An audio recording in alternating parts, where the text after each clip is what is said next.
Hello everyone, I am Mani. Welcome to my channel. Today it is 2nd of June. Okay, and we are going to discuss the Hindu newspaper. After that we will analyze all the editorials. Okay, today all the editorials are really amazing. But before that, let me put a quote in front of you. If you lose your confidence, you are finished and you will never be able to achieve what you always wanted. So keep your confidence alive whatever the situation is. Let's move to the news. Today there is hearing of the Mehul Chokshi case in Dominica. Dominica is an island nation. Okay, you go and see on the map where the Dominica is located and where is the Caribbean Sea. Okay, he is right now in the police custody. Chinese Minister Wang Yi is saying that BRICS will assist India in fighting the pandemic. BRICS is a group of countries: Brazil, Russia, India, China and South Africa. Okay, lowest hospitalization is witnessed in Delhi in 2 months. The cases are declining nowadays. It is good for the entire nation, it is good for the entire world, because it claimed huge loss of life and liberty, loss of life and property. Okay, Apex Court stayed the order of Delhi High Court, as the Delhi High Court said that the integrated goods and service tax imposed on the oxygen concentrators imported for personal use or as a gift is a violation of fundamental right to life. Now the Supreme Court has stayed the order. Supreme Court is asking the central government to give the details about the beneficiary, about the orphan children, and the financial support is going to be given by the central government to all these orphan children. So the Supreme Court is asking for the detail of all these children. See the healthcare workers in Visakhapatnam relaxing outside the regional eye hospital.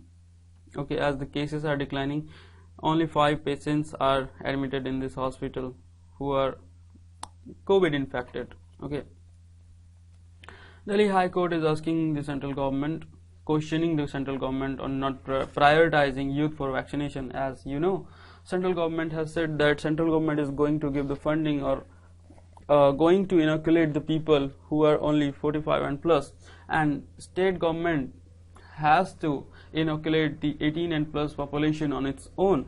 So state governments are lacking the funding and vaccine also. Here the Odisha and Jharkhand want the center to procure jabs, as they are also lacking the vaccine. IMD earlier had forecasted that monsoon would be arriving on the 31st May. Now it is delayed. It would arrive on 3rd of June. Okay, and IMD expects that more rain in the monsoon month of June September would happen than its April estimate. Okay, and 101% of the long period average of 88 centimeter. Okay, so talking about the northeast, it is said that northeast would likely see a 5% shortfall in the rainfall, and central India, which constitutes the core rain-fed agricultural region, there would be a 6% increase of the rainfall over the usual for the monsoon.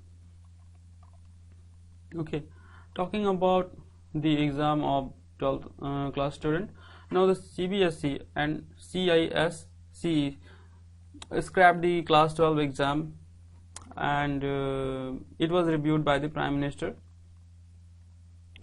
This news is about the spar between Trinamool Congress and BJP. You know about this. I had discussed in the newspaper. Okay, moving ahead, let's see High Court seeks a reply on play-off begging ban. Delhi High Court on Thursday sought response from the government and also from the police on the petition. That petition is seeking to restrain begging at traffic junctions, and Their claim is it will prevent COVID-19 spread, as many of the beggars and vagabonds do not wear masks or they don't maintain the social distancing. Okay, the bench of Chief Justice D.N. Patel and Justice Jyoti Singh has they asked this Delhi Urban Shelter Improvement Board also to respond about it. What you think about it? You comment in the comment section and let me know. Is it the right step? Okay, let's move ahead. Yeah, doctors observe the Black Day against Ramdev's remark. You know, Ramdev Baba had given a wrong remark on the allopathy. Okay, so the Federation of Resident Doctors Association observed the Black Day. Okay, and doctors all over the nation are protesting against it. And doctors protested by wearing a black band at the hospitals. Okay, doctors protested against the illogical, unscientific, demeaning and derogatory statements made by Ramdev against modern medicine. Okay, so it is all about this news. Moving ahead, let's see, is there any important news? Yeah, biggest lot of Sputnik vaccine lands in India. You know, third consignment of Sputnik vaccine arrived in India. 27.9 lakh doses arrived in Hyderabad. So it is very good for our country, because if large scale vaccination would be carried out, the economy would also back on the track, and people and working class would find the employment if economy will come on the track, because right now there is no demand, if you see. So if there is no demand, company does not need labor or worker, and therefore the workers don't have the employment. They are lacking the cash for their livelihood. So if the large scale vaccination drive is carried out, then it would also benefit the economy of our nation. This is about the repatriation of an Indian citizen, Hyderabad-based software engineer who was arrested in Pakistan, Bahawalpur police 2 years ago. He had illegally entered in Pakistan, and right now he is repatriated through Atari Wagah border, which is located in Amritsar, Punjab. Okay, it is a big problem in India. If you are going through the news from the last 1 year, you would have known about this custodial death.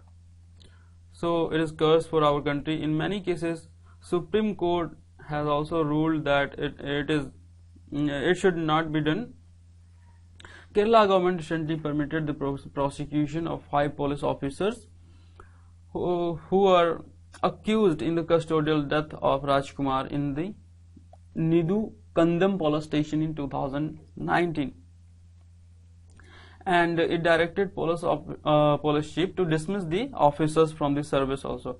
And this step, what is carried out right now, was recommended by K. Narayan Kurup Probe Commission. So we need to remember about K. Narayan Kurup Probe Commission and about its recommendation. So always remember the custodial death and K. Narayan Kurup Probe Commission. Okay, let's move ahead. This is about domestic violation. With the pandemic and spread of COVID-19, and as the lockdown was imposed, so it also triggered the domestic violation. You know, popular TV actor Karan Mehra was arrested. He was allegedly beating up his wife at the residence in Mumbai. So his wife complained to the police Nisha Rawal is name of his wife, who is also a TV actor. Okay, moving ahead. It is not important that she was beaten up. It is important that domestic violence are increasing in the pandemic hit time. Okay, it is editorial. Let's first discuss all the important news. After that, we will discuss the editorial section. So, talking about the Andaman and Nicobar, new chief at Andaman and Nicobar Command, Lieutenant General Ajay Singh, he assumes charge of as a new chief. He is new commanding in chief of Andaman and Nicobar Island, and he is also the Eastern Army commanding in chief, deputy chief of the naval staff, and director general of Assam Rifles. So remember that new Lieutenant General Ajay Singh assumes charge as a new chief of Andaman and Nicobar. Moving ahead, talking about the new norm of China about its population. Okay, or talking about the demography of China. So China's decision to relax its two-child norm and allow couples to have 3 children must serve as a warning for India. Okay, that coercive population strategies can be counterproductive for India also, as India has also undertaken the coercive population strategies. It was said that the fast aging population is increasing in China, so it could be counterproductive for China in near future. So China has changed its norm for the demography of China, and now the people of China can have the 3 children.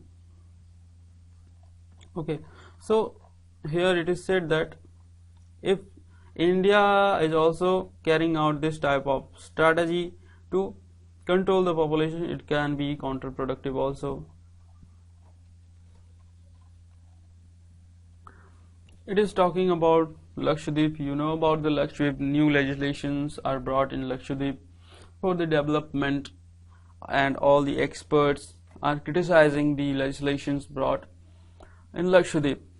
And here the new administrator is appointed. His name is Praful Patel, who is the former minister of Gujarat, and this is the first instance that a politician or minister is appointed as administrator.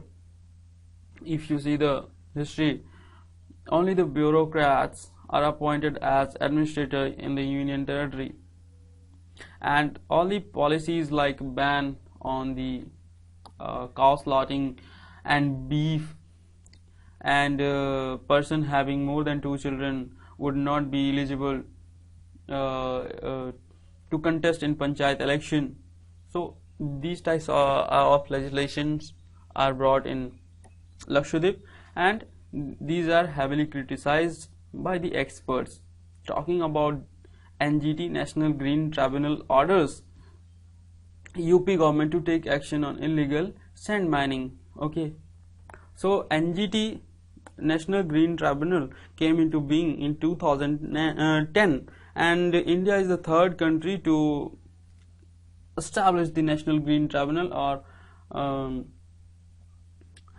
it has lowered the burden of other courts, as huge cases are pending in other court. So it is a specialized agency to deal with the cases pertaining to environment. Okay, and it was brought with the National Green Tribunal Act 2010. Okay, moving ahead. Government gave its permission, or government not to resume supply of oxygen for industrial use. Use of oxygen is started for industry. Government gave its permission for it. Okay, it is talking about the vaccination rate is key to lifting lockdown.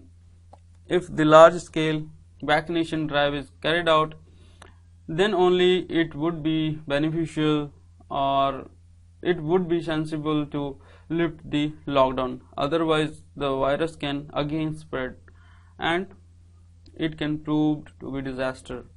So, lockdown should be removed, or it should be eased. Also, with the increase in vaccination drive. It is talking about China recently jailed a blogger who questioned about the spar in the Galwan Valley between China and India. Last year in 2019, China had amended the criminal law, okay, and it emphasizes the penalties for 3 years if someone slanders the national heroes or martyrs. Okay, he is given the punishment or sentence for 8 months, okay, as he confessed his fault or crime. It is not the event that is only happening in China, but all the countries are carrying out these activities nowadays. If you are active and if you watch the news every day, you can see these types of events are happening all over the world. I'm not targeting India. If you question the authority, then you would also be treated like this. Talking about WHO. WHO gives its nod to China's Sinovac jab. China launched its vaccine called Sinovac, okay. WHO gave its permission to carry out the vaccination with Sinovac.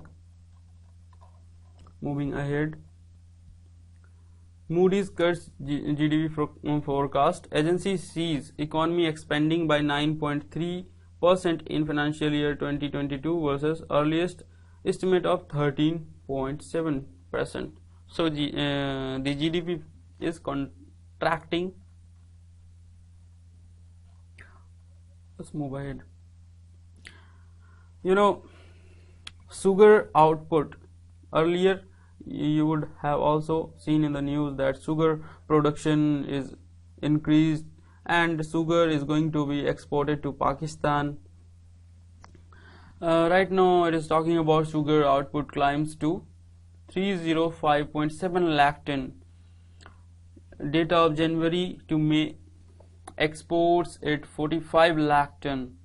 Okay, 45 lakh ton sugar was exported in January to May month. India is only exporting these type of commodities, whereas it is importing the commodity, like it is exporting the goods like iPhone, etc., etc. Let's move ahead. Wait a second.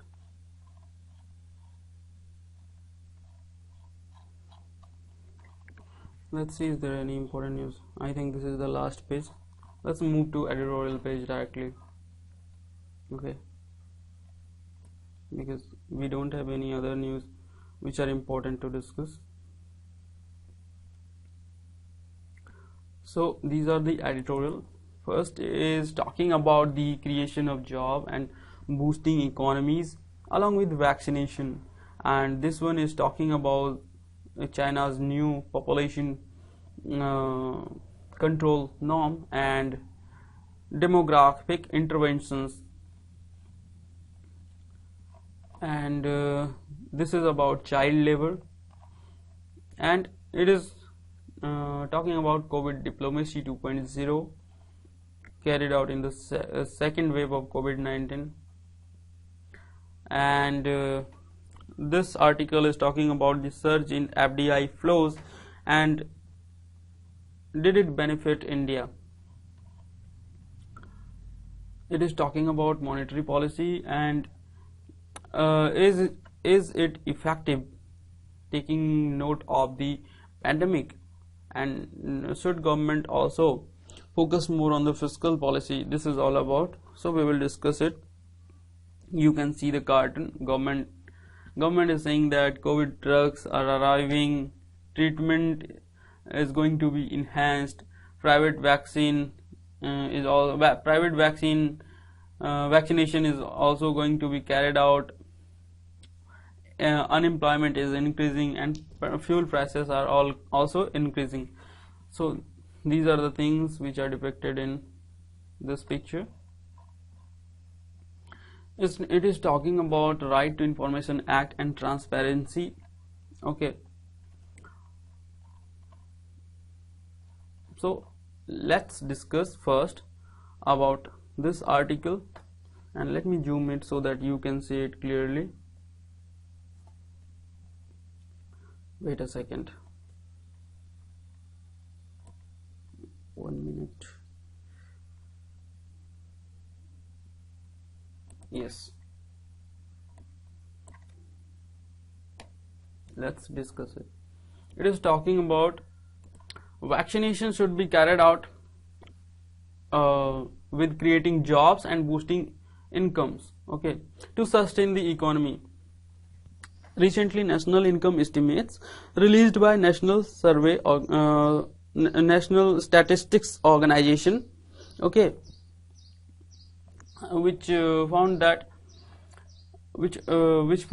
an economy that appears to have found some footing in the January-March quarter before pandemic's second wave hit, GDP expanded by 1.6% in the final quarter of last fiscal year. But if you see the acceleration from the 0.5% growth in the preceding 3 months period, that marginally softened the extent of full year's record contraction to 7.3%. Okay, in all over this article, it is talking about the contraction and contraction of the GDP and increase in the GDP. Okay, how the transport how the services category of trade, hotels, transport, communication, broadcasting contracted 5.7% and 2.3% respectively. Okay, with unabated job losses pushing overall employment to the 1-year high of 11.9% in May. It is this article is talking about the negative impact of the pandemic on the economy, where the employment is decreasing, demand is not there in the market, and the job losses pushing overall unemployment to a 1-year high of 11.9% in May. It is the level of unemployment as per the CMIE data. CMIE is the Center for Monitoring Indian Economy data. Okay, and it is talking about that rural area was worst hit. It was ravaged. Only an accelerated nationwide vaccine rollout and direct job income boosting measures can prevent the economy from backsliding again. Okay, it is talking about that only if the large scale vaccination drive is carried out and direct job is provided with the income support, then only the economy can come on the right track from the backsliding again. So this is all about this article. Let's move to another. It is talking about China's demography. Okay, it is said that when 2 is too little. Okay, when 2 is too little means that China had the highest population in the world and India is at the second place, even when there was the norm of having only 2 children in China. That's why this article's heading is when 2 is too little. China's demographic interventions, you know about that. China changed its demographic norm. Okay, it has unintended social and economic consequences also. If you see, 6 years after abandoning the one child policy, China had brought the one child policy in 1979. Okay, now China has introduced three child policy. What is this move for? This move is to improve China's population structure, actively respond to the aging population. You know that China's population, if you talk about the population of China, there are more and more aging population in China, and there is the decrease in the youth population in China. Okay, so this move of the government will improve the China's demography, and this will solve the aging population problem of China, and it will also improve and preserve the country's human capital advantage. You know, we all are human capital, because if we are provided with the education, and if we have the good health, and if we are provided with the good health services, and with the skill and education, we are contributing to the nation as human capital. So this new norm of China will benefit China with the preservation of country's human resource advantages. Okay, the once in a decade population census released on May 11 may have prompted that latest change, recording 12 million births in 2020, the lowest since 1961. And if you talk about the census data, it is said that 264 million in the 60 and over age group, up 5.44% since 2010, and accounting for 18.70% of the population.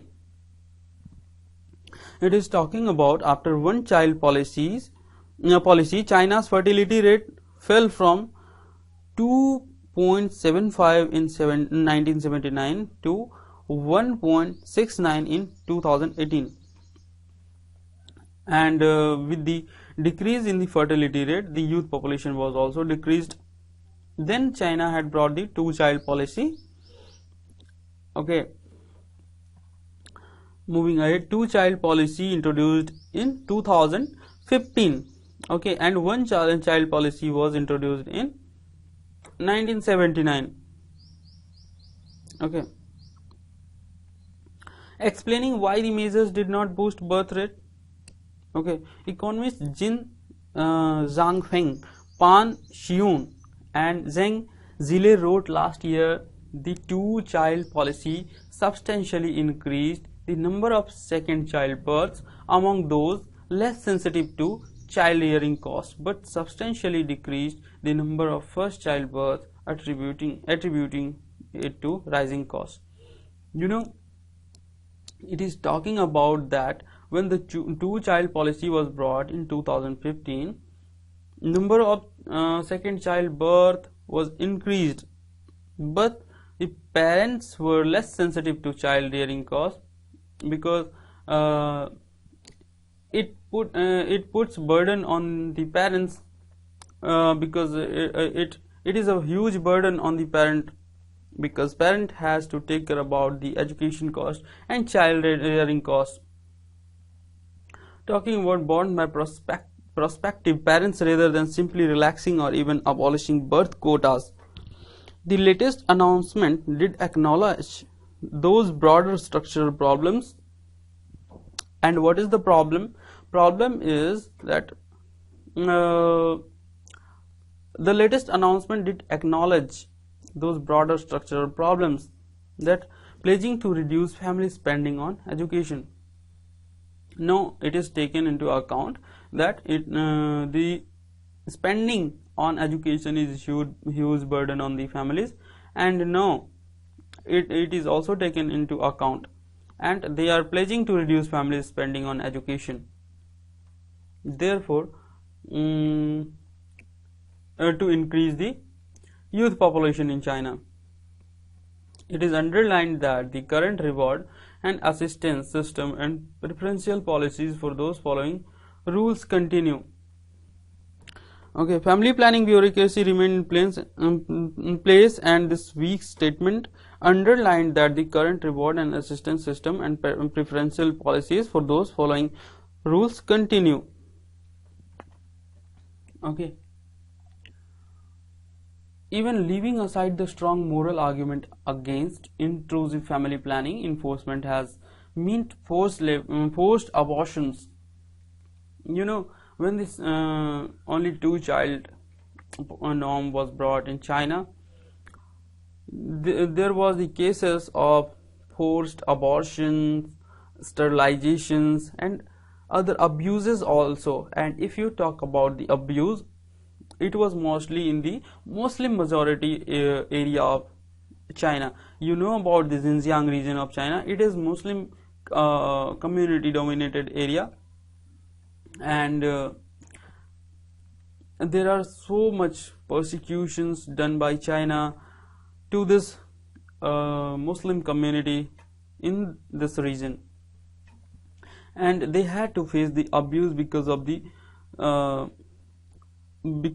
the more than 2 children. Okay, so China's experience is a reminder of the unintended social and economic consequences of state-led demographic interventions.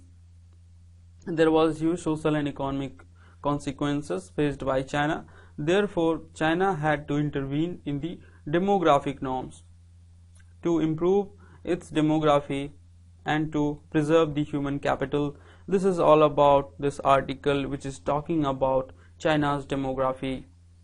Let's move to another article. Wait a second. Yes, right now we are going to discuss this article, which is talking about monetary policy and fiscal policy. It is talking about, the headline of the article is "The Economic Toolkit Revealed." It is talking about that monetary policy having run its course, now it is the turn for the fiscal policy alone, which can spur the economy, which can bring the economy on the right track.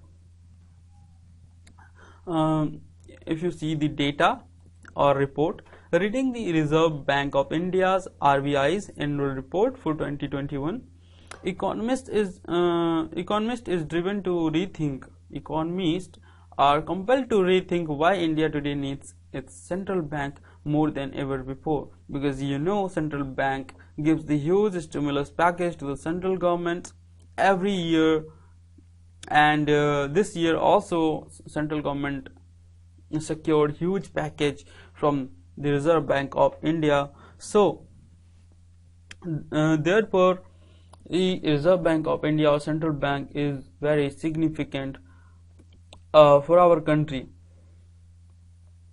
If you see the annual report, is a splendid document of RBI, okay, and the information presented in it enables us to understand which economic policy can move the economy, even as it shows that RBI's own capacity in this task may currently be limited. It is said that as RBI releases the annual report, and it has released this year also annual report of 2021, and this makes us understand that which economic policy can move economy of our country and bring it on the right track, and which cannot. And taking note of all these steps taken by the RBI, it is shown that RBI's own capacity in this task may currently be limited. RBI is not able to tackle the problem what the country right now is facing. So the vital guidance at this moment, though the RBI may not read the situation in the same way as others do. Now the sub-headline is a coherent story. In the annual report, we find data on the movement of three variables over the past years, namely interest rates, inflation, and credit flow. You know about the interest rate, inflation target of our of RBI in our country is 4 plus minus 2. Maximum the inflation rate can go to 6, and minimum it can go to 2. So therefore the inflation target is 4 plus minus 2 is fixed in our country. So RBI deals with the interest rates, inflation, and credit flow in our country, and helpfully in some cases the data are exactly for 1 year commencing March 27, 2020. A few days after the nationwide lockdown was announced, so we are able to track the path of variables over interest rate. No, first it is one of the very active use of monetary policy to stave off the negative impact of a lockdown. RBI used its monetary policy to overcome the negative impact of lockdown on our country. And what are the moves carried out by RBI? RBI immediately lowered the interest rate in its command. It also lowered the repo rate, in fact more than once. Okay, and RBI attempted to influence the long-term rate of interest through targeted long-term repo operations. You go and search on the Google that what is targeted long-term rate of interest and read about it.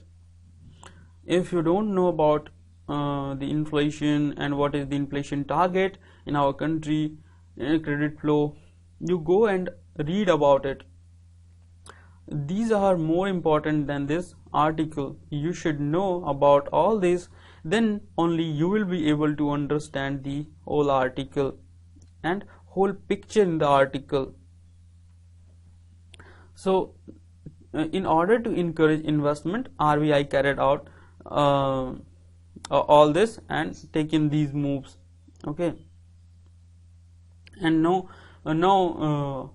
you know, we have discussed in the newspaper also, central government brought emergency credit line guarantee scheme to facilitate the oxygen plant in the hospital, and banks, our public sector banks, are also ready to provide the support, financial support or loan for the establishment of the oxygen plant. Okay, moving ahead, talking about the second part of the story, and the subheadline is unlimited policy. It is talking about that RBI has carried out all the measures it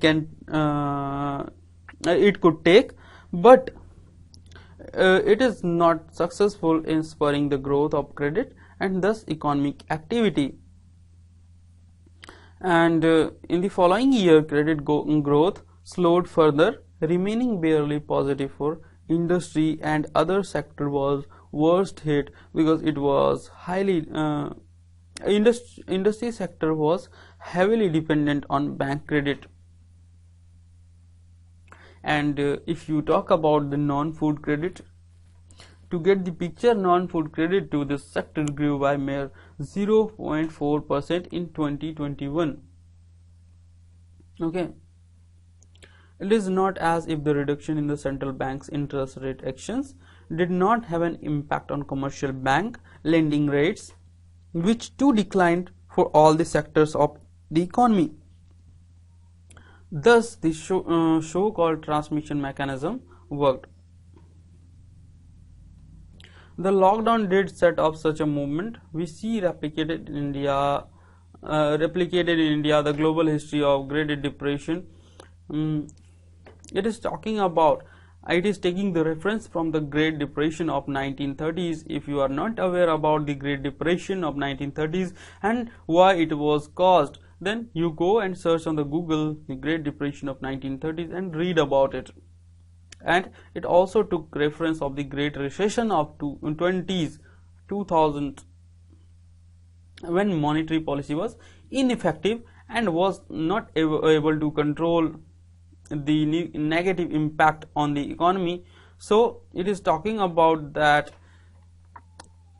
monetary policy alone cannot benefit entirely, and it cannot bring the economy on the track which is devastated, and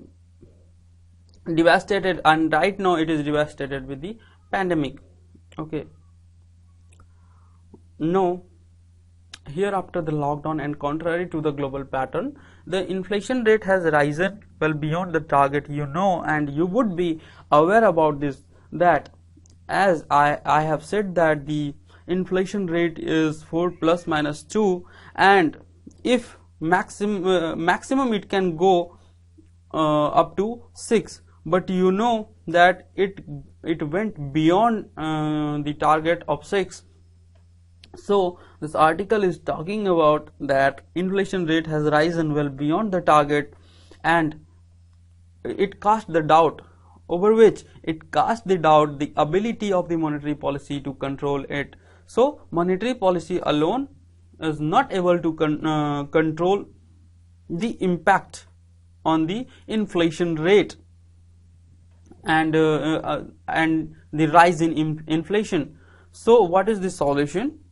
It is talking about the contribution of RBI through its admirably transparent annual report is extraordinary, and is to have laid bare the economic toolkit at our disposal. And now it is the time. It is plain that monetary policy has run its course, but also fiscal policy alone can the fiscal policy alone can spur the economy. No, you understood this article.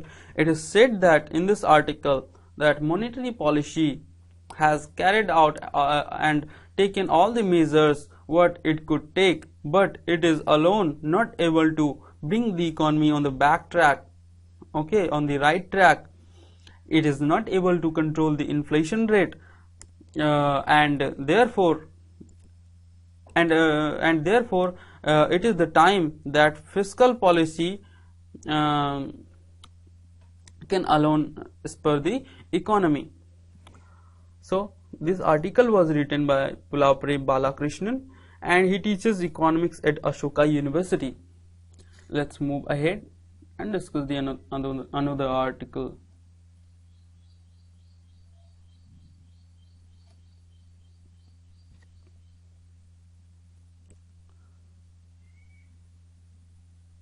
Let's discuss about the FDI flows in India. He is talking about, his name is R. Nagaraj, okay, and he is explaining why there is surge of FDI inflows in India. And the sub-headline is unprecedented short-term foreign portfolio investments are entirely responsible for the surge. Why the FDI inflows in India? Because of the FPI, foreign portfolio investment. The foreign portfolio investment is the investment carried out by the foreigner in other country, and how this is carried out? By purchasing the government security, or by purchasing the what is it, the government bond, etc., and by investing in the share market or purchasing the equity. By investing in these type, by carrying out investment of these types, they benefit from the short term investment, and with the principal amount they also take the dividend also. Okay, so let's discuss the editorial.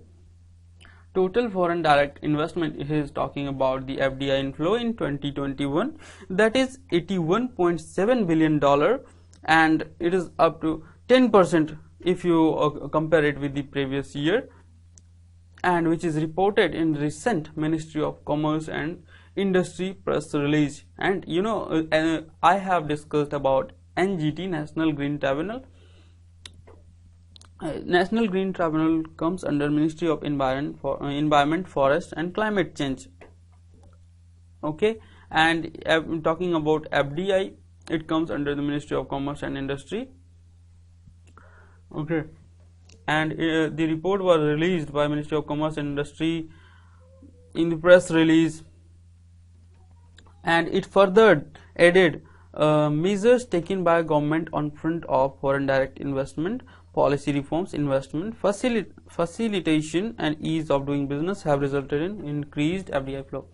He is talking about the measures taken out by the government to increase the inflow of FDI and ease of doing business.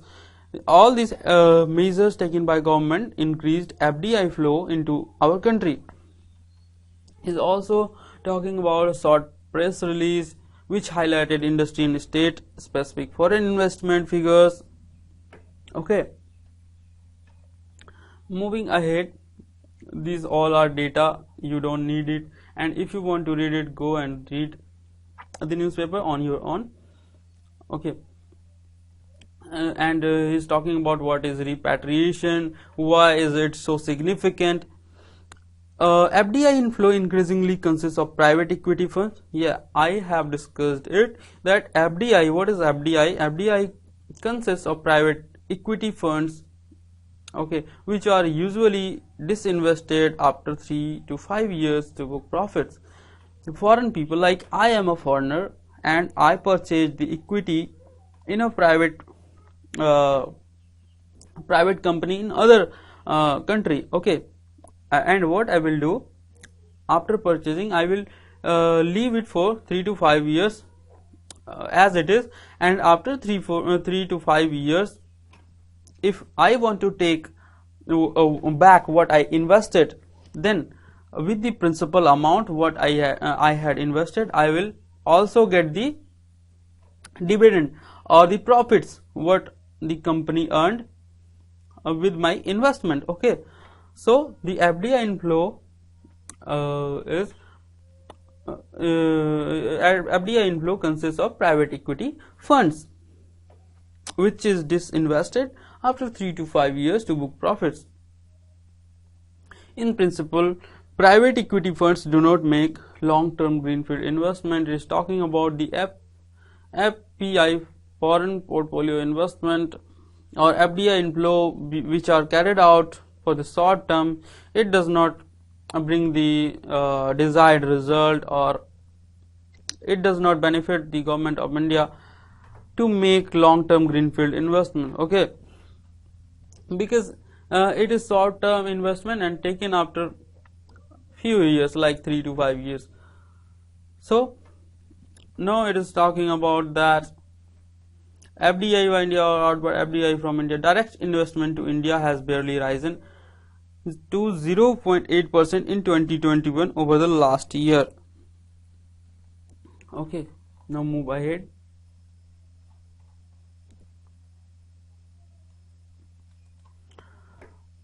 Now, mystery of the surge in gross FDI inflows is solved. It is entirely on account of net foreign portfolio investment. It is talking about that why the huge FDI surge was here in India, or huge FDI inflow. It is just because of the net foreign portfolio investment. Okay, and you know what is net portfolio investment? It is short-term investment in equity or bond, etc. Move ahead.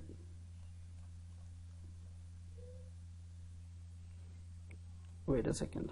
Yeah, I need to discuss this also. FDI inflow in theory is supposed to bring in additional capital to augment potential output, taking managerial control. You know, if I am a foreign investor and invested in another country, okay, in a company in another country, I would have the managerial control. Also, I would have the voting right. If you are not aware about it, go and read about what is the managerial control if we talk about FDI. Okay, so in contrast, foreign portfolio investment, as the name suggests, is short-term investment in domestic capital, equity and debt market to realizes better financial returns, that is higher dividend in interest rate plus capital gains.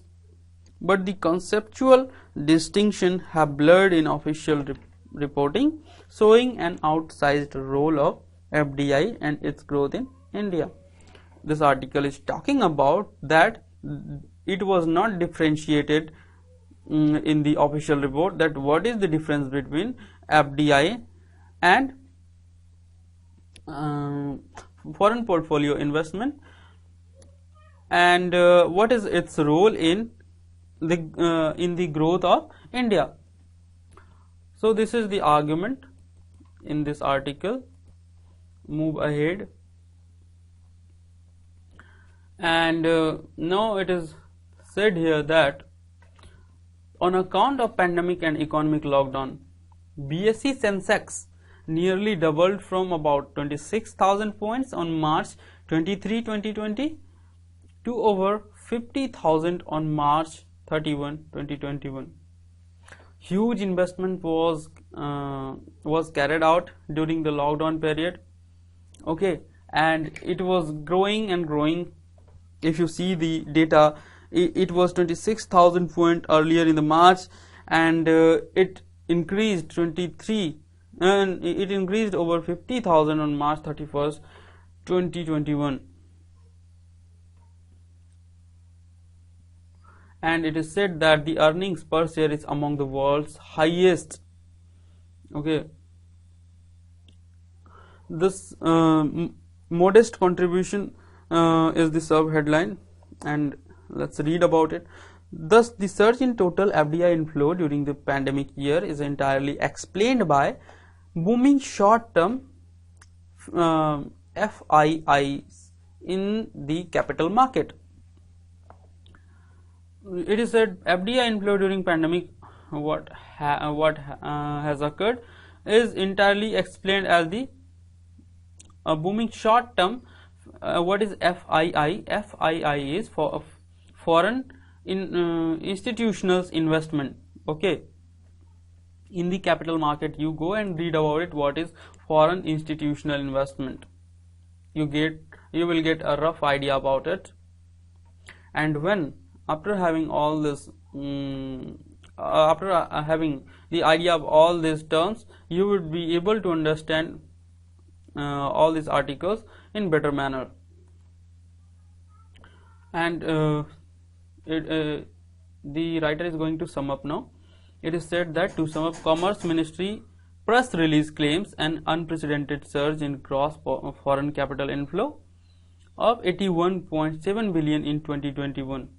You know, it has increased in 2021 and increased by 10% over the previous year if you compare the data with the previous year. And the rapid influx or inflow is evidence of the success of economic policies during the pandemic. What the government has carried out or taken. Probably not. Unprecedented short-term foreign portfolio investments are entirely responsible for the surge. Okay, now foreign institutional investments has boosted stock prices and financial returns. Okay, these inflows did little to augment fixed investment and output growth. Okay, the crux of this article is the financial institutional investment has boosted the stock prices and financial returns. However, the inflow did little in to augment fixed investment and output growth. Government is not able to invest the money for the long-term gain. Okay, so R. Nagaraj is visiting professor at the Center for Development Studies, Trivandrum.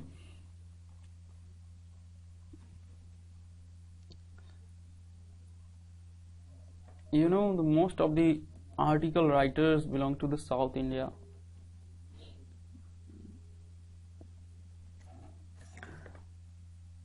It is talking about the fatal of transparency. It is talking about the right to information. It is talking about the denial of the data by the government authorities. So let's discuss it. It is a very good article and it is related to our syllabus also. Let's zoom it.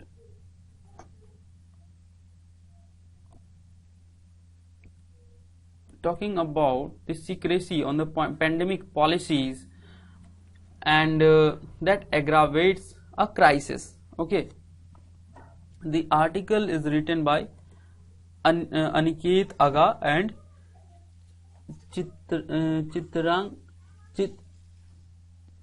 Gada Chaudhary. Okay, let's read it. The article is talking about, and they are saying that, wait,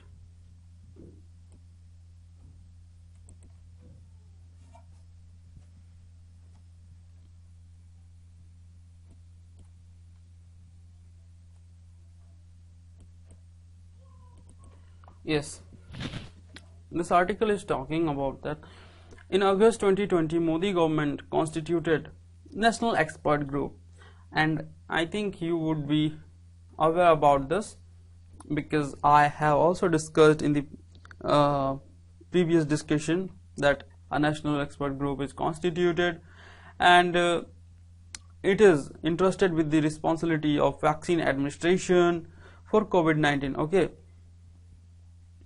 and it is nodal agency on all matters related to vaccine administration and its rollout, and asked under the Right to Information Act for details of, in short, National Expert Group for the vaccination administration for COVID-19. In short, it is called NEGVAC. So I will call it NEGVAC in short in the further discussion. So writer is talking about that she demanded the information under Right to Information Act for the details of the NEGVAC meeting. Okay, but the Health Ministry, which anchors the expert group, replied that it does not know where the concerned documents are. So the documents demanded by the writer is denied by the Health Ministry. Okay, and in the another instance, she also asked for the dates and minutes of the meeting of other task forces constituted to deal with the pandemic. But she says that Dr. Nivedita Gupta of Indian Council of Medical Research denied the request with the bizarre logic. So both the information was denied. Okay, you go and read about ICMR, what is the role of ICMR and in which ministry it comes, okay, and when it was constituted. These all are important for us. Okay, and because nowadays the entire world is worst hit by the pandemic, so for that reason it is important for us. Okay, let's move ahead. The information is not in the public domain.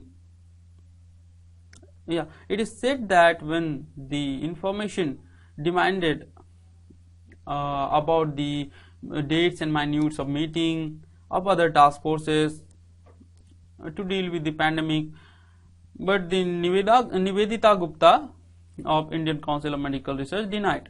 And what the logic was given by her, that the information is not in the public domain. And further, when talking about the writer who has written this article, she is saying that when she asked for the memorandum of understanding, it is it is called agreement, and it is also called as memorandum of understanding. And she is saying that when she asked for the MOU between ICMR and Bharat Biotech, for the rollout of Covaxin. The same response was given by Nivedita Gupta. Okay. Overall, if you see that, if you see and read this article, that this article is saying that all the information which was demanded by the article writer, or what is her name? Her name is Chitran Gada Chaudhary and Aniket Aga. They demanded the information, but in all the instances the information was denied. Okay, moving ahead, through 7 years in power. Now she is talking about the failure of Modi government to deal with the RTI and to give the information which is demanded by public. Okay, so it is said that 7 years of in power by the Modi government has systematically hobbled the RTI Act. Okay, and in face of pandemic, its war on transparency brings fatal consequences. Now move ahead. She is saying that if such secrecy is maintained that runs through the full spectrum of COVID-19 related matters, secrecy is from vaccine manufacturing and pricing decision to last year's lockdown planning and establishment and running of the 10,000 crore plus PM CARES fund. You would be well aware about this, that when the information about PM CARES fund was demanded by filing by invoking RTI Act, and the information was demanded by the public, it was denied by the government. It was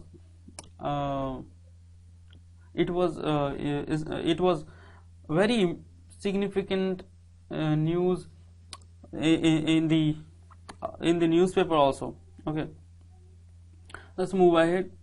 Now it is talking about the government continues to withhold information and denying the information on critical life-saving policies and decisions. Okay, now it is talking about the Drugs and Controller General of India, DGCI. It comes under the Ministry of Health and Family Welfare. You need to remember this.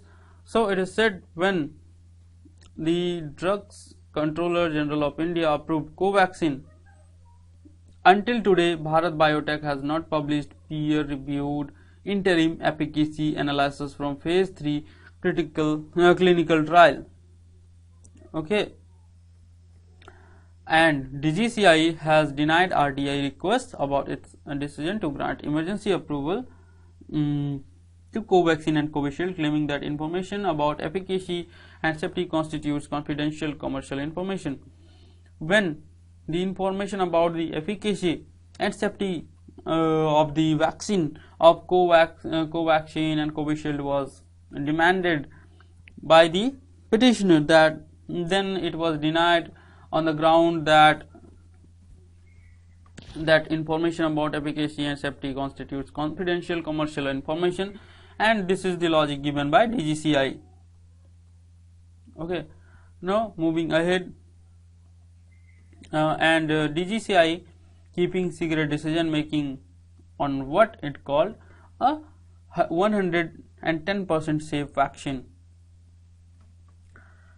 Now they are saying that people being administered, they are given the Covaxin, they are inoculated with Covaxin, and they had to consent to the declaration that in case of serious adverse, if any there impacts, compensation will be awarded only if a causal link to the vaccine is established.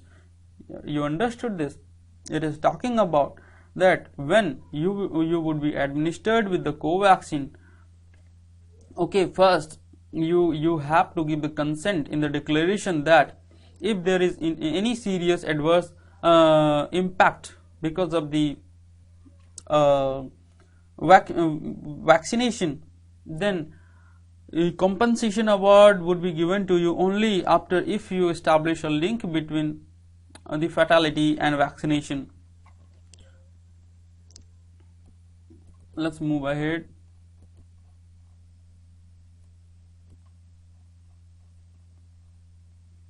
Now it is talking about shortages. You know, all over the world are worst hit by the pandemic, and in all over the world, mainly in developing countries or poorer countries, there is shortage of vaccine, and they are not able to inoculate the entire population. And now it is talking about Indian population and vaccination drive in India. India has targeted the inoculation of 30 crore people, and they are vaccinated by July, and only over 4 crore have been fully vaccinated so far. No, government had targeted that 30 crore people would be vaccinated in India, but if you see the reality on the ground, only 4 crore people have been fully vaccinated so far. Now, Covaxin is developed with the help of ICMR's National Institute of Virology and the Council of Scientific and Industrial Research and Indian Institute of Chemical Technology, which in short is called as IICT, and co-owned by ICMR.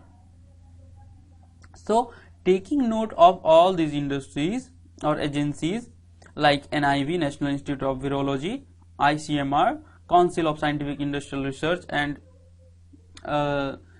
Indian Institute of Chemical Technology. With all these, government has huge capacity to produce more and more vaccine in India itself.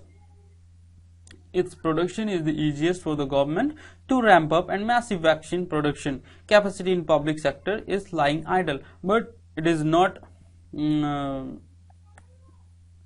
It is talking about that what should be done by the government is not done yet, and it is lying idle. The huge capacity to produce the vaccine and the resources are lying idle. So, what explains the government-enabled scarcity of vaccines? Writer has given a question here that what explains the government-enabled scarcity of vaccines when government had the resources to produce the more and more vaccine, but government was not enthusiastic or not willing to utilize all these resources and scale up the vaccine production in India. Now, like the ICMR, the NIV too refuses to disclose the MOU with Bharat Biotech, and the full extent of public investment into Covaxin's research and development. Now, it is also talking about that IICT too denies information, calling the request an unwarranted invasion of privacy. Okay.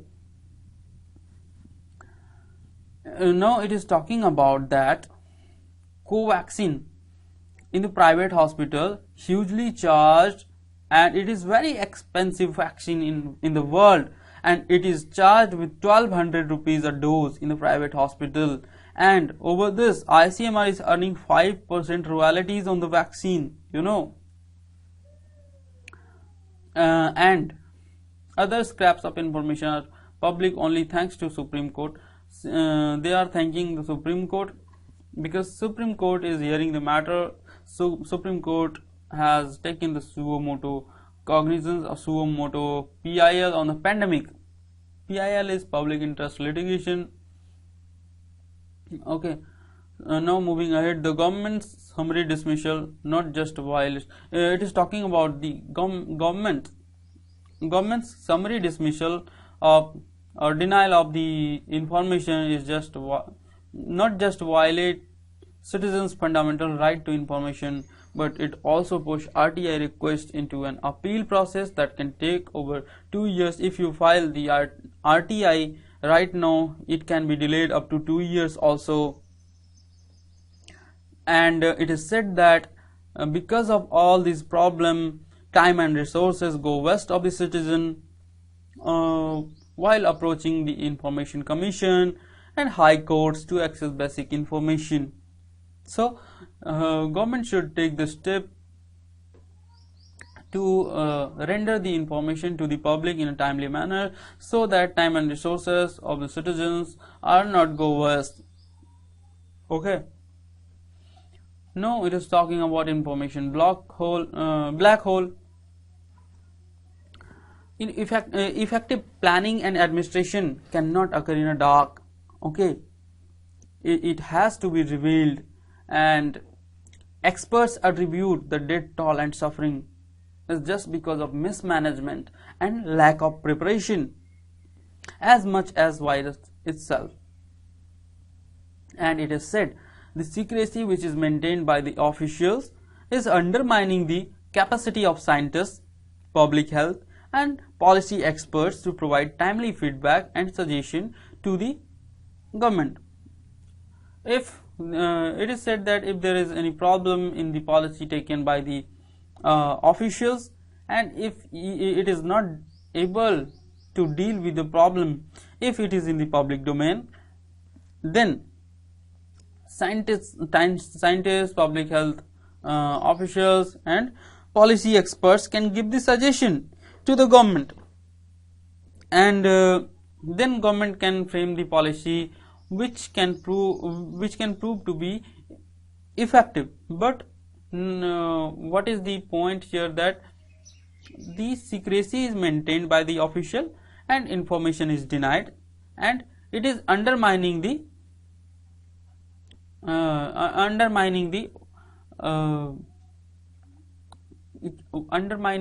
effectiveness of the policy. Okay, such is the information black hole, that over 900 scientists have appealed to the Prime Minister for access to information and data. You see the data and number of the scientists who appealed to the Prime Minister for the information and data, but little has changed.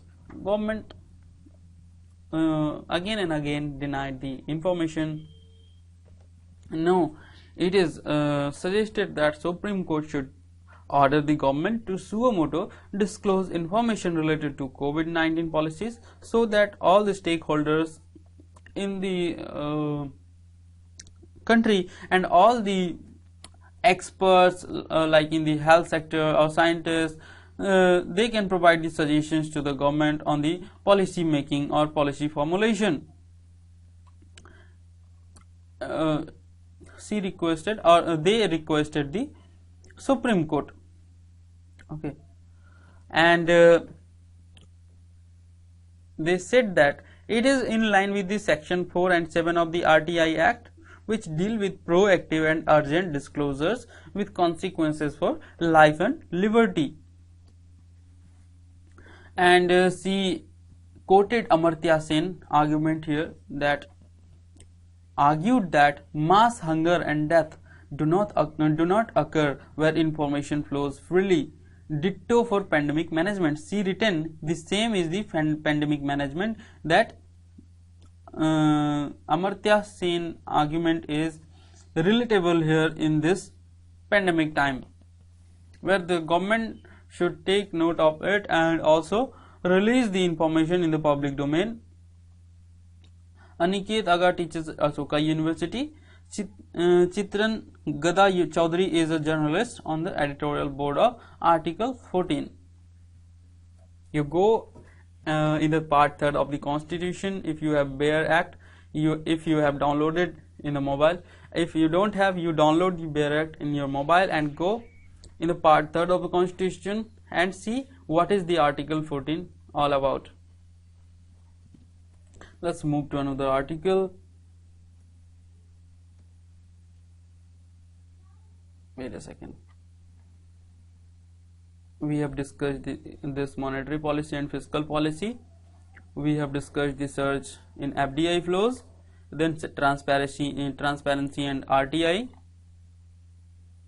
and we have also discussed China's demography and new norms, and also this boosting income, creating jobs and vaccination to sustain the economy. Now discuss about the COVID diplomacy 2.0. let me zoom it so that you can see it clearly.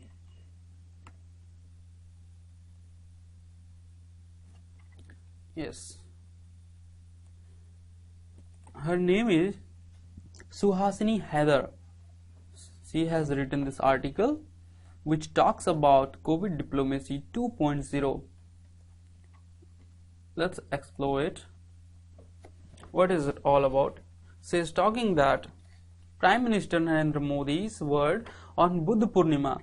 On Buddha Purnima, Modi ji has said that in times to come, planet will remember events that either pre-COVID or post-COVID could not hold truer than for India's diplomatic structure worldwide.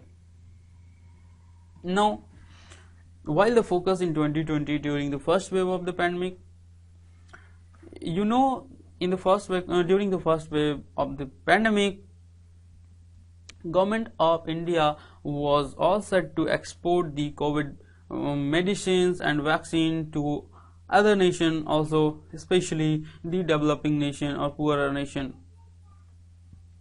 And the government also set the flights to repatriate Indians abroad, and government had initiated the Vande Bharat mission. You would be aware about this, and this was done after the lockdown, and then exporting vaccines worldwide.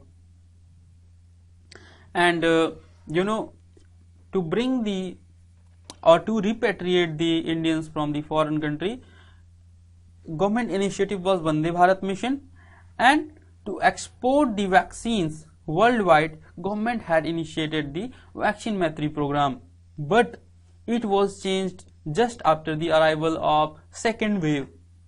And after the arrival of second wave, COVID diplomacy 2.0 was started by the government, and it has a different order of tasks both in the immediate and long term. Now talk about the sub headline, that is talking about the health crisis.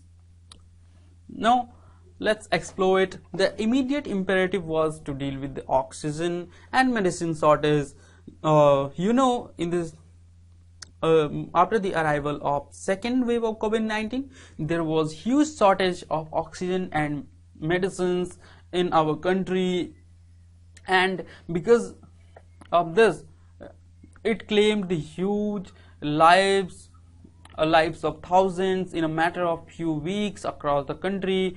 And if you talk about Delhi alone, more than 3,000 people died in last week of April, okay, which comprises officials also, which comprises retired diplomats, foreign diplomats, and the common citizen of Delhi also.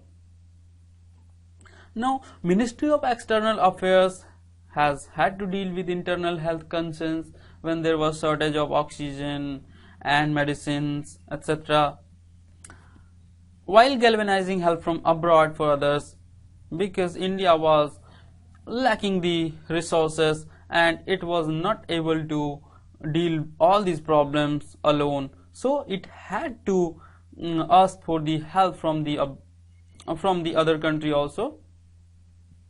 Okay, no, it did not help. The medical protocols to treat COVID-19 have changed constantly. If the first rush was about bringing you would be knowing about this, when there was first wave of COVID-19, there was huge rush about bringing the remdesivir medicine and favipiravir from United States, bringing remdesivir and favipiravir from United States and Russia. Indian missions are now requesting black fungus medication, as the previous one have been dropped from the protocol. Okay, now more focus is on the medication of black fungus or treatment of black fungus. Now talking about, despite all this, Minister of External Affairs has completed the task of bringing in supplies in a timely manner. Okay, and it dealt with the problem effectively and with success. It is talking about with success. Now subheading is handling vaccine shortages. Now read about it. The rest of the year, if not much of 2022, will focus on bringing in vaccines. Okay, and the shortage of vaccines in the country has arisen from three factors. What are the three factors? Let's read about it.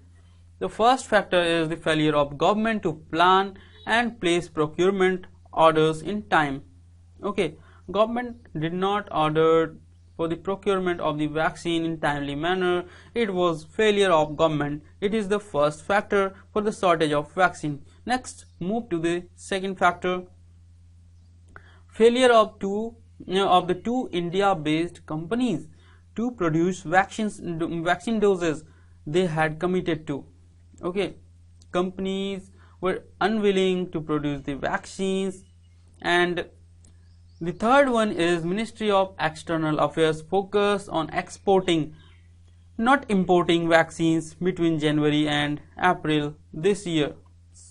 So these are the three factors which contributed in the shortages of vaccine in India. Now the challenges now for diplomats has been made all the more imperative by these failures, because now they have to negotiate with the countries abroad to bring the vaccines in India. And you know, the vaccines are there is vaccine shortage all over the world. It is not the problem of India. So the challenges are increased for the diplomats. Okay, now move ahead. It is talking about that with the companies manufacturing AstraZeneca and Sputnik 5 stretched as far as future production is concerned. Now Chinese vaccines a non-starter given bilateral tensions. It is clear that Narendra Modi government is looking to US to make up the shortfall. You would be understood this. If you take note of the recent face-off between India and China in the Gulf Valley, and there was a spar between India and spar between the soldiers of India and China. Narendra Modi, it is said here that it is clear that Narendra Modi is looking for alternative. That is, India is heading towards the US to make up shortfall. The aim is to do this in several ways. Okay, and what are the ways? This include requesting the US to share a substantial portion of its stockpile of AstraZeneca doses. You know, USA has its stockpile of AstraZeneca doses, so India is requesting, you know, for AstraZeneca doses. Okay, and to release more vaccine ingredients. You know, the ingredients are needed to produce the vaccines. Okay, but ingredients are restricted for the exports, and to buy more stock outright from the three US manufacturers, and these three US manufacturers are Pfizer, Moderna and Johnson & Johnson. So more stock right from the three US manufacturers, Pfizer, Moderna, Johnson & Johnson, and to encourage production in India of these vaccines. Okay, and on these issues the Ministry of External Affairs had to negotiate a difficult route. Now talking about the US government. US government is holding up its AstraZeneca export because there is a concern that until its own United States Food and Drug Administration approves them, it would not be exported. But it has released a small amount of vaccine, that is 20 million doses, and vaccine ingredients and components. But it has not changed the policy yet, and it has not decided to export right now until it is approved by the Food and Drug Administration. Now talking about the production of Johnson & Johnson. Production of Johnson & Johnson single dose vaccine in India had been announced during the Quad Summit. You know, recently Quad Summit was conducted 4 members are there in the Quad, like US, India, Japan and Australia, and it was conducted and it was decided that production of Johnson & Johnson single dose vaccine in India would be carried out. But it was decided that it will take some time, and they were originally meant for distribution in Southeast Asia, but it is unclear how many will be provisioned for India. Okay. Now talking about the direct purchase of vaccine, even buying vaccine directly will need nimble negotiation, as the US companies seem set on getting both an indemnity waiver from India as well as emergency use authorization prior to supplying them. Moving ahead, now this subheading is talking about patents, diplomatic fallout. Now it is said that nor will the promise of patent waivers.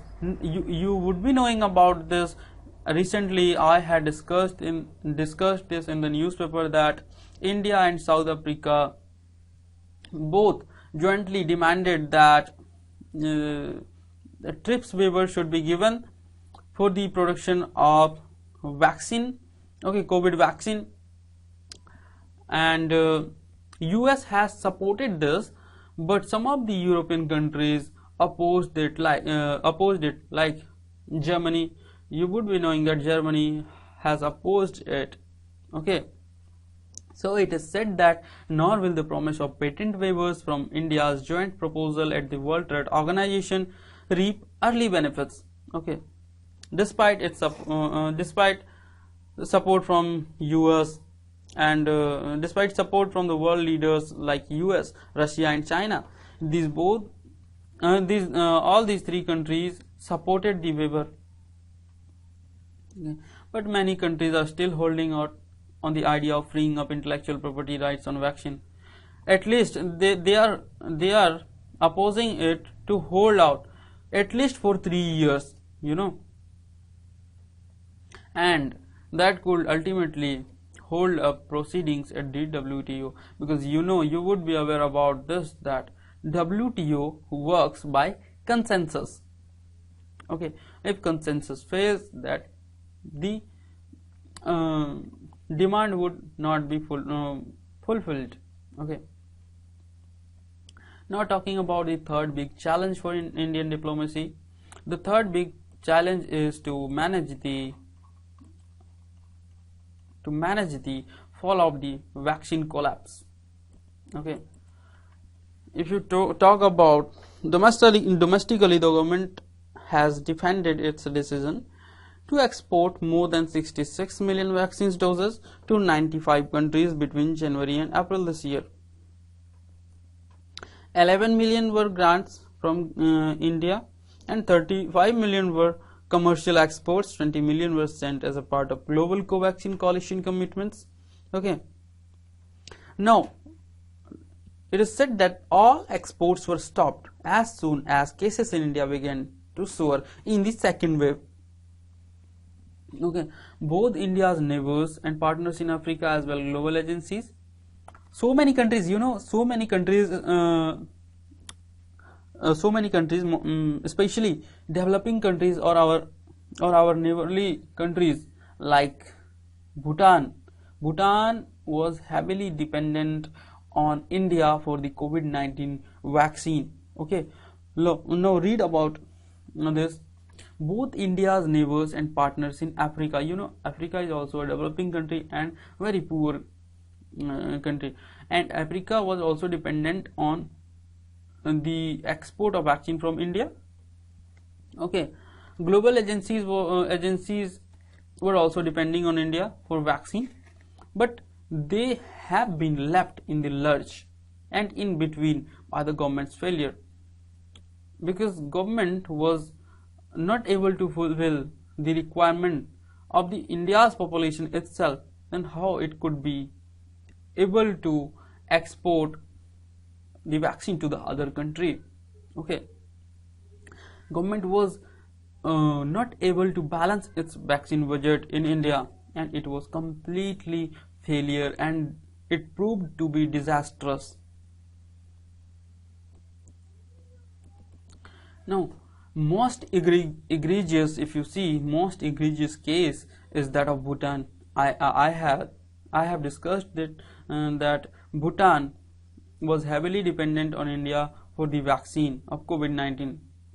So it is said that egregious case is that Bhutan and its vaccine drive, which depended entirely on India's promise of vaccines for its whole population, whole population. And in March, once India completed delivery of the first batch of 5,50,000 Covishield doses, and with all these doses, Bhutan completed administration of the first dose of 93% of its population, and it was completed within 16 days. Okay, but 2 months later, Bhutan does not have any vaccines to complete the second dose and has been left requesting other countries for vaccines, so it does not miss the deadline amidst a rising number of cases there. Now, it is no surprise that each of India's neighbors has now sought help from China, because as India has not capacity or capability to produce the large-scale vaccine in India and export it, while China has strengthened its capacity, and recently WHO has given the nod for the emergency use of Chinese made COVID vaccine. So all the neighboring countries are now inclined towards China. They sought help from China to get the vaccine to inoculate their population. So making amends and regaining trust for India's vaccine and pharmacy exports in the future is going to be challenge left to the Ministry of External Affairs and its mission in several capitals. There would be the trust deficit. Trust deficit would be there between India and its neighboring countries, because India failed to its commitment to supply vaccines to the neighboring countries, and now it is a challenge for Ministry of External Affairs how they will be dealing with the problem we would be seeing in the near future. Let's move ahead. Now it is talking about tracking virus pathways. Now the more waves of COVID-19 are also speculated, and now it is increasingly clear that there must be a fuller understanding of what caused it, what is the origin of the spread of virus, and from where it is originated. So it is the need of the hour, and it must be a fuller understanding. And it is said that India is a country which is worst hit by pandemic. Okay, and India therefore must be at the forefront of demanding accountability. 18 months, 170 million cases, and over 3 million deaths later. The WHO, go and read about when the WHO was founded, whereas the headquarter is Geneva, Switzerland, and it was founded I think in 1948. And go and read about it, what is its responsibility, what is its role. WHO had studied the pathways of emergence of SARS-CoV-2 in Wuhan, and what are the 4 possibilities of the spread of virus or pathways of emergence of SARS-CoV-2.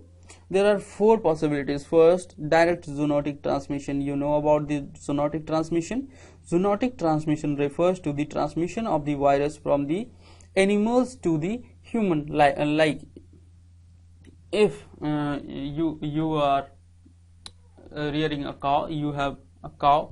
If there is some virus in the cow and if the cow is infected by a virus, you would be also infected with that virus. So it is said as, or it is called as direct zoonotic transmission. another one the intermediate host, and cold chain or transmission through food. Okay, laboratory incident.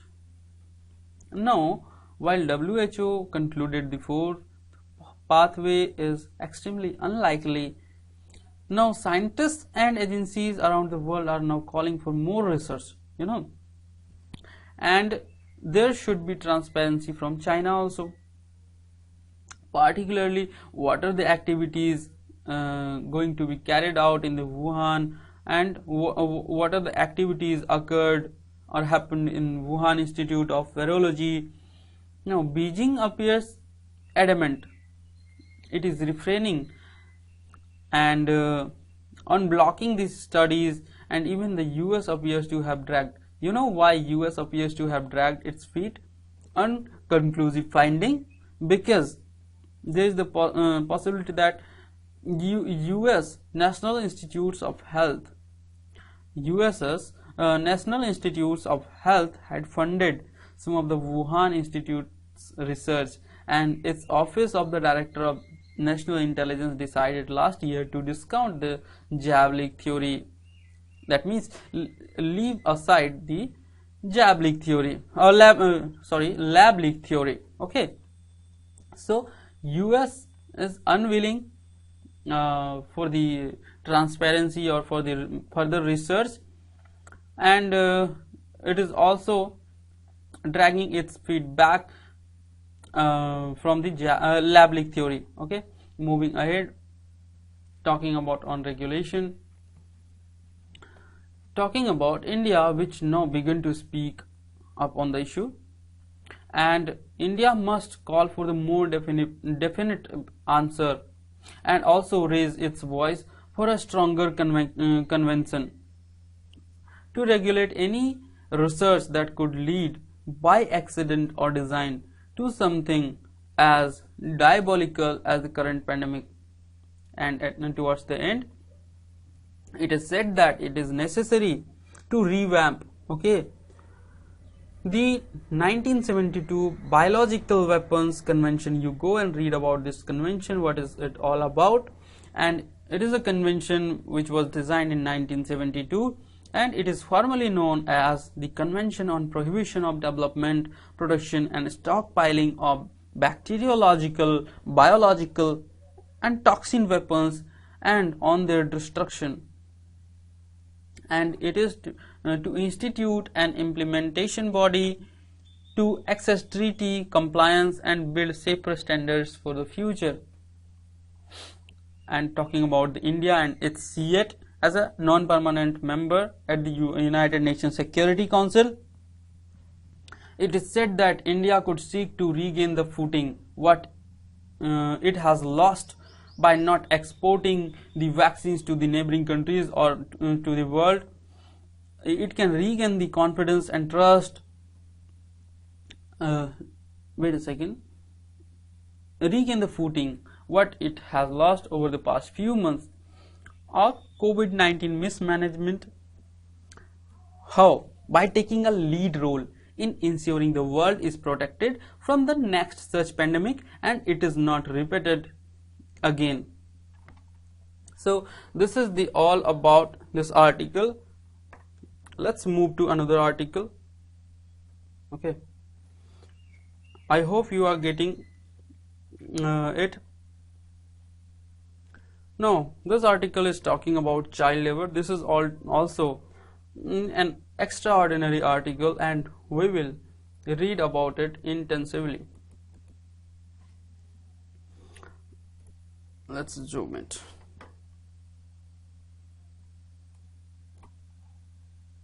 Yes. Now read the headline first. Breaking the cycle of child labor is in India's hands. And subheading is, though the pandemic has amplified its contributing factor, policy and programmatic interventions can save children. It is talking about that pandemic has worst hit the children across the world, but policy and programmatic intervention can also save the children.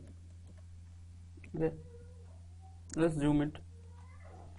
Her name is Dagmar Walter, and she has written this article. Let's read it. It is said, what are the true impact of COVID-19? It cannot be traced yet, but all indications show that it would be significant, as children are unable to attend school because of the pandemic. All schools are shut down, and parents are unable to find work because there is no work in the market, because there is no demand. And with this, not all the factors that contribute to child labor were created by pandemic. It is said that not all the factors which contribute to child labor were created by pandemic, but also there were pre-existing factor for the child labor. Okay, but it is exposed or amplified by the pandemic. Moving ahead, she is talking about data. She has invoked so many data here, so we will also discuss about that. She is saying that as the world enters the third decade of 21st century, 152 million children around the world are still in child labor. You know, it is a huge amount of children who are involved in the child labor around the world, and it is said that 73 million out of 152 million children are engaged in the hazardous work. Okay, now she invoked a survey data of Government of India. It is said Government of India survey, National Sample Survey Report, and she has written this report number also 585, and it is the data of 2017-18, and statement says that and it suggests that 95% of the children in the age group of 6 to 13 years are attending educational institution. It is formal and informal, both are included, and we need this data. You need to remember this data, that how many students and what is the percentage of student or children, and what are the age groups who are attending educational institutions. So it is talking about 95% of the children, and what are the age groups? 6 to 13 years, okay, are attending educational institution. Now if you see the corresponding figures for those in the age group of 14 to 17, you will find that only 79.6% of the children are attending the school. Okay, and hence, wait a second,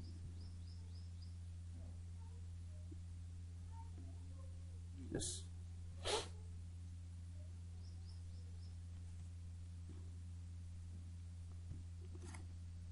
wait a second,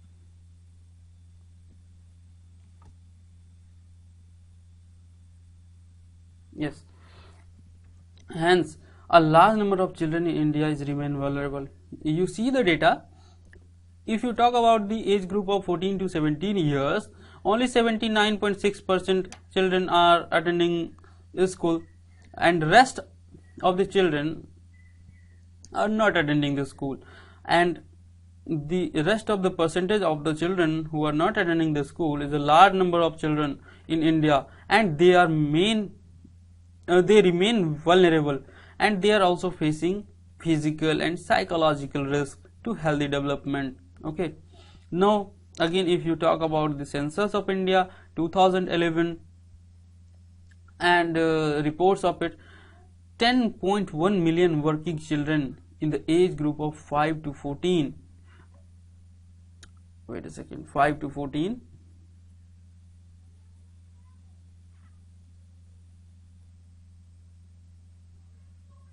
it is a very long article.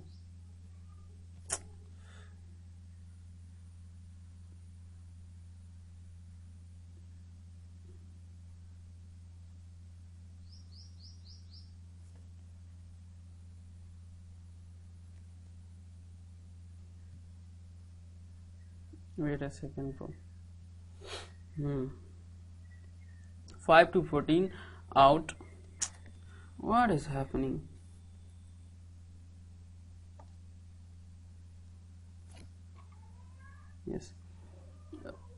see the data. The age group of 5 to 14 years, this data is from the Census of India 2011, and it reports that 10.1 million working children who are in the age group of 5 to 14 years out of home.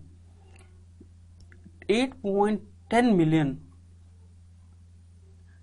The census data is talking about 10.1 million working children in the age group of 5 to 14 years. No, among the out of 10.1 million children, 8.1 million are in rural areas, and they are mainly engaged as cultivators, engaged in the agricultural work. They are performing the performing as agricultural laborers. Okay, 26% are engaged in the cultivation work, and 32.9% of the children are engaged in agricultural activities. Okay, and if you see the enrollment and attendance ratio in India, UNESCO, United Nations Educational, Scientific and Cultural Organization, you go and read about it, and what is the role of the UNESCO, and where is the headquarter, what is its parent organization, when it was founded. You go and read about it. UNESCO estimates, based on the 2011 census record, 13.1 million children are out of school. You know, it is a huge amount of children, a huge number of the children who are out of school, and out of this amount, 18.3% of total children in the age group of 6 to 13 years, okay, work performed may not appear to be immediately dangerous. Okay, it is said that the work they are performing, like agricultural labor and cultivation work, is not immediately dangerous, but it may produce long-term and devastating consequences for their education, their skill acquisition, and hence their future possibilities to overcome the vicious cycle of poverty, incomplete education, and poor quality jobs would remain throughout the life. Because if they are not provided the education right now, if they are not provided the nutritional support right now, and with all these consequences, if they are not given the skill training, etc., etc., then in the future they will not be able to make the earning for their livelihood, sufficient amount of earning, you know, for the good standard of life, and they will be lacking all of these, and because of all of this they will remain stuck in the vicious cycle of poverty, and they would not be improve their quality of life, standard of life. So it is the impact in the long run. Okay, it is not the immediate impact caused by the vulnerability of children who are working in the cultivation work or as agricultural labor. Okay, now moving ahead. Now a rapid survey on children conducted in 2013-14, and it was conducted jointly by the Ministry of Women and Child Development and UNICEF, which found that less than half of children in age group of 10 to 14 years have completed primary education. Okay, less than half of children, you know, half of the children are remain vulnerable. Okay, so these remain challenged we must overcome. Okay, government should take the steps, make the policy, and proper policy formulation should be done by the government to provide the support to these vulnerable children who are lacking the education, skill, etc. Okay, now moving ahead, a decrease in India. one piece of good news, it is talking about the good news, is that child labor in India decreased. If you see the data of child labor in the decade of 2001 to 2011, and what it demonstrates that the right combination of policy and programmatic intervention can make the difference. Okay, and what are the policy interventions to be carried out by the government? Like Mahatma Gandhi National Rural Employment Guarantee Act 2005, which will provide the employment support to the population. After that, Right to Education Act 2009, and Midday Meal Scheme. Right to Education Act 2009 and Midday Meal Scheme would support the children, and it will pave the way for children to be in school along with guaranteed wage employment. Okay, what is it talking about? The Right to Information Act 2009 and Midday Meal Scheme have paved the way for the children, and with this children would be going to the school, and with the Mahatma Gandhi National Rural Employment Guarantee Scheme 2005, the workers and unskilled workers would be provided the employment for rural families, and concerned efforts toward convergence of government schemes is also the focus of implementation of National Child Labor Project. And it is also said here that ratifying International Labour Organization, government has ratified this International Labour Organization Convention, and convention number is 138 and 82. In 2017 it was ratified by government, and it demonstrates that Indian government further taking its commitment to the elimination of child labour, and including those who are engaged in hazardous occupation. Okay, moving ahead, Ministry of Labour and Employment operated online portal.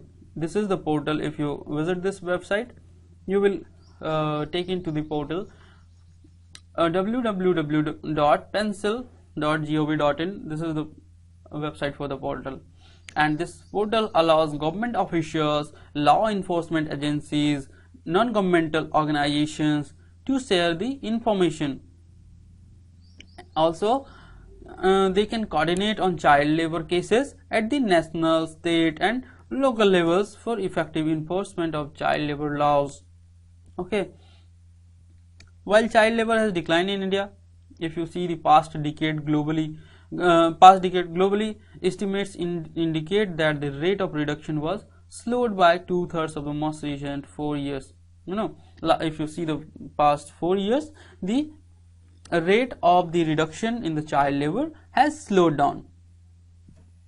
And talking about all these positive and negative trends have to be taken into account when developing India's policy and programmatic response during and after COVID pandemic. Okay,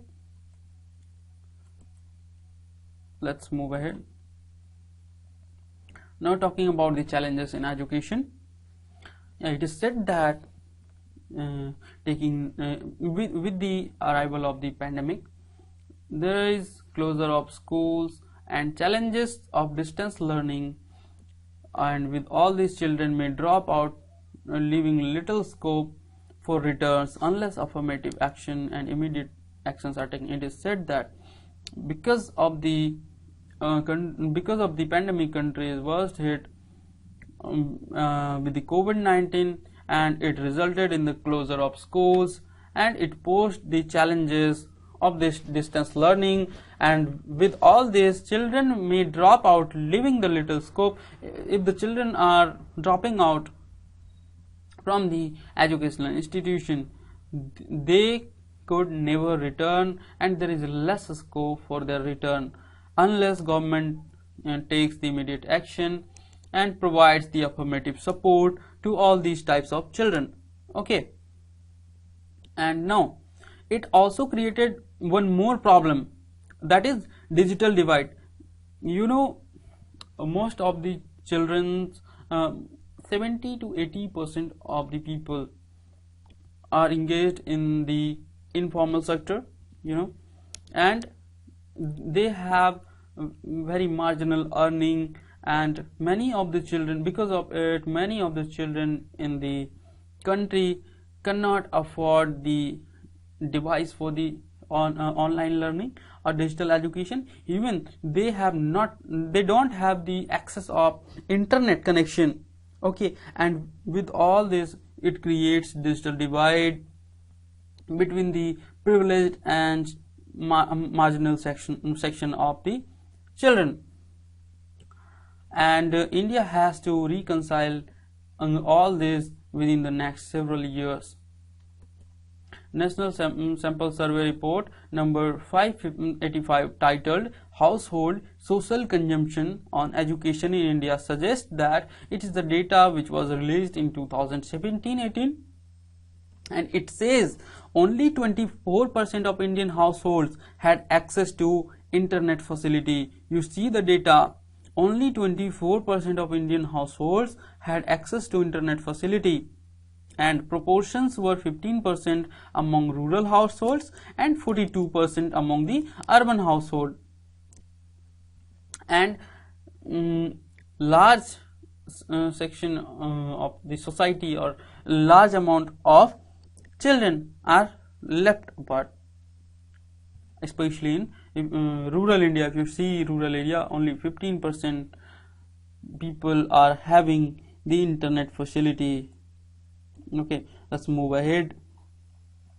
If you see the annual status of education report, ASER, in short it is called Asia 2020 survey, it highlights that third of the total enrolled children received some kind of learning materials from their teachers during the reference period. If you take the reference period October 2020, when the digital mode of education was opted for with the arrival of COVID-19 pandemic. And now the challenges are significant and manifold, but it is not impossible. It is said that it can be overcome with the step taken by the government. What kind of step? Immediate action should be taken, and affirmative support should be provided by the government. And while formulating the policies, it should be taken into account like all the problems like digital divide, etc., and lack of access to the internet facility. No, it is said it is not impossible to meet them if the right level of commitment among all the relevant stakeholders and right mix of policy and programmatic interventions are present. And it can be tackled with the strategic partnership and collaborations involving government, employers, trade unions, community-based organizations, child labor, families, that we could make a difference, building back better and sooner. Now it is said, as we reinforce the commitment to protect children from unacceptable forms of work like hazardous work and child labor from the pandemic also remains. Okay, as we reinforce the commitment to protect children from unacceptable forms of work, from focus to mitigate the aftermath of pandemic also remains. And what we need to tackle with all this problem, a strong alliance paving our way towards ending child labor in all its forms by 2025. You know, India is committed to end the child labor in all its form by 2025. And it is not about only India, as countries around the world have also agreed in the Sustainable Development Goal. If you see the sustainable SDG, in short we call the Sustainable Development Goal as SDG. If you see the Sustainable Development Goal 8.7, it talks about the end of child labor, and the countries around the world have also agreed to this SDG goal, SDG 8.7. and India is also committed to end the child labor by 2025. Now, talking about we means governments, employers, unions, civil society organizations, even individuals like us must rise and pledge to take actions against child labor as a part of United Nations declarations. It is also a part of United Nations Declaration of 2021 and as the international year of year for the elimination of child labor. And it is said what are the actions we are taking today, it will determine the future of children tomorrow. It is very interesting article. All the articles what we have discussed today were extraordinary and it was amazing. And this was written by Dagmar Walter. She is a director at International Labour Organization, India Country Office. So this was all about today's Hindu newspaper. I hope you enjoyed it. If you enjoyed it, don't forget to like, share and subscribe my channel, and also comment in the comment section if you have any query and you wanna ask anything. Thank you so much for watching the video. Bye bye, see you tomorrow.